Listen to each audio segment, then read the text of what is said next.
Hello, എല്ലാവർക്കും നമസ്കാരം. ഇന്ന് നമ്മൾ ചെയ്യാൻ പോകുന്നത് രുചികരമായ ഒരു മക്രോണി മസാലയാണ്.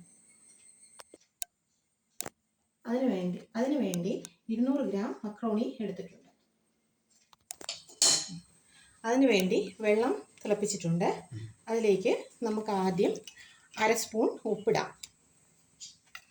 അതിനുശേഷം 1 സ്പൂൺ സൺഫ്ലവർ ഓയിൽ ആ വെള്ളത്തിലേക്ക് ചേർക്കാം. ഇത് മക്രോണി പരസ്പരം ഒട്ടിപ്പിടിക്കാതിരിക്കുന്നതിന് വേണ്ടിയിട്ടാണ്.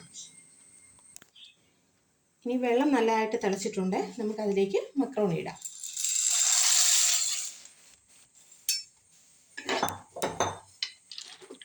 ഇത് പരസ്പരം ഒട്ടാതിരിക്കാൻ കൂടെ ഇളക്കി കൊടുക്കണം. ഒരു 4 മിനിറ്റോളം വേവിക്കേണ്ടതാണ്. ഇനി നമുക്ക് ഇടയ്ക്കൊന്ന് ഇളക്കി കൊടുക്കാം. അത് പരസ്പരം ഒട്ടാതിരിക്കാനായിട്ട് ഇടയ്ക്കിടയ്ക്ക് ഇളക്കുന്നത് നല്ലതാണ്. അപ്പോൾ നമ്മുടെ മക്രോണി വെന്തിട്ടുണ്ട്. അത് നമുക്കൊരു ബൗളിലേക്ക് കോരി മാറ്റാം.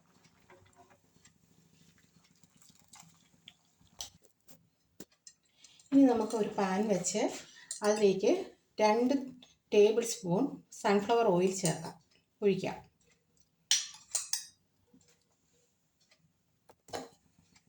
ഇനി നമുക്ക് എണ്ണ ചൂടായി അതിലേക്ക് ഇഞ്ചി ചേർക്കാം.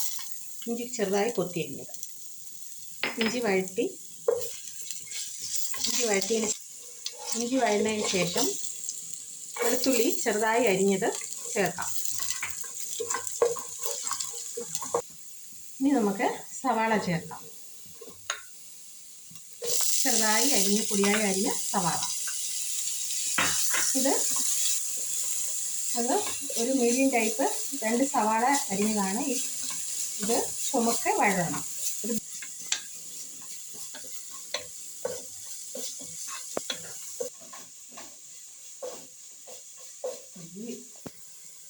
ഇനി അതിലേക്ക് നമുക്ക് മസാലകൾ ചേർക്കാം. 1/4 സ്പൂൺ മഞ്ഞൾപ്പൊടി,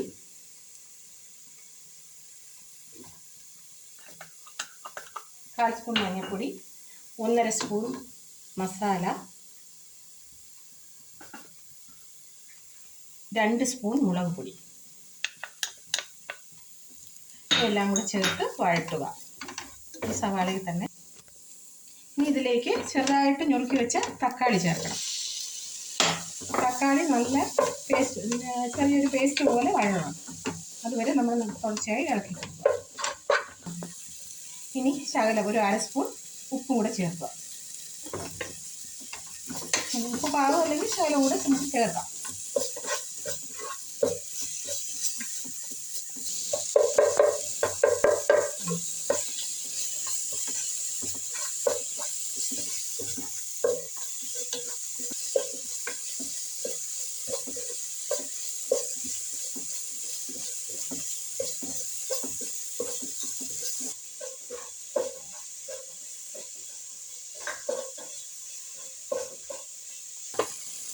നമ്മുടെ തക്കാളി നല്ലപോലെ വഴണ്ട് പേസ്റ്റ് രൂപത്തിലായിട്ടുണ്ട്. ഇനി നമുക്ക് ടൊമാറ്റോ കെച്ചപ്പ് ചേർക്കാം.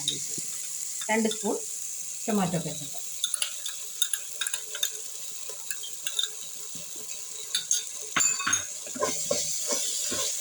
അതും കൂടെ വഴങ്ങണമായിരുന്നു. ഇനി ഇതിലേക്ക് ക്യാപ്സിക്കം ചേർത്ത് വഴറ്റാം. ഇതിലേക്ക് ക്യാപ്സിക്കം ചെറുതായി അരിഞ്ഞ ക്യാപ്സിക്കമാണ്. ക്യാപ്സിക്കം ഒരുപാട് അങ്ങ് വഴണ്ട, ഒരു മീഡിയം പരുവത്തിൽ വേണ്ടാൽ മതിയാവും. ഇനി ഇതിലേക്ക് നമുക്ക് ശകലം ബട്ടർ ചേർക്കാം.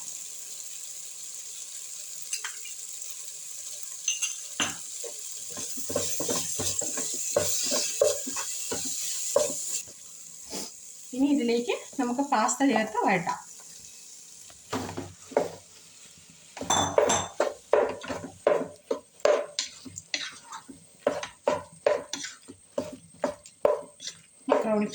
ഇനി നമുക്ക് മക്രോണി പാസ്ത നല്ലപോലെ വഴറ്റിയെടുത്തതിന് ശേഷം അതിലേക്ക് ശകലം ഇതിലേക്ക് നമുക്ക് ശകലം മല്ലിയില ചേർക്കാം. ചെറുതായി അരിഞ്ഞ മല്ലിയില കുറച്ചിട്ട് മതിയാവും.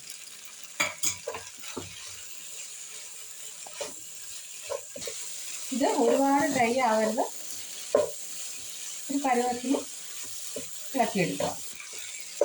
ചെറിയ ചൂടോടുകൂടി കഴിക്കുന്നതാണ് നല്ലത്. ചൂടോടുകൂടി തന്നെ കഴിക്കണം. അപ്പോൾ നമ്മുടെ രുചികരമായ മക്രോണി മസാല റെഡിയായി. നമുക്കിതിനെ സെർവ് ചെയ്യാം.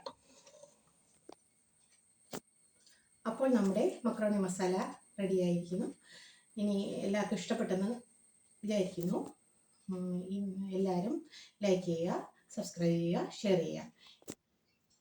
ഇനി അടുത്തൊരു വിഭവമായി വരുന്നതുവരെ കാണാം.